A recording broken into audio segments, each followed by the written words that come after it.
তো হুজুরে যে ওয়াজ করতেছে মার দোয়া কবুল, একটা মাহফিলে বইয়া দিছে, 12 বছর হয়েছে চাচা বিয়া করছে, তার শিক্ষা সেক্টর হয়েছে 12 বছর ধরে বিয়া করছে, মাথা কাছে হয় না। আর হুজুরে কয় মায়ের দোয়া করলে কবুল, তা মাহফিলে বইয়া বইয়া সব ওয়াজ হচ্ছে, বুঝলা সেটা তার কাছে বাদ দিয়া লই না। হুজুরে কয় কমলা মালটা খাওয়াইতে মালটা খাওয়াই, আনার খাওয়াই, আঙ্গুর খাওয়াই, নতুন নতুন সিজনে কান্দি ভাতাই না খাওয়াই, এগুলি দোয়া করলে দোয়া কবুল হইলে 12 বছর যাতে বাচ্চা কাচ্চা হইল না, এগুলি কে বলে তো দোয়া করলে সমস্যা হয়ে যাবে।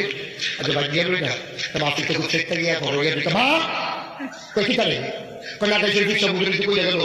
এবারে একটু মিলে দোয়া করলে দোয়া করবো, তা আমি কি 12 বছর বেশি বিয়া করলাম, একটা বাচ্চা কাচ্চা হইল না, তুমিও দোয়া করলাম, তোমার দোয়া করতে সমস্যা করে তোমার আলু খাওয়াই না, তোমার মালটা খাওয়াই না আমি, তো আমার কিন্তু দোয়া করলে তোমার সমস্যা হবে।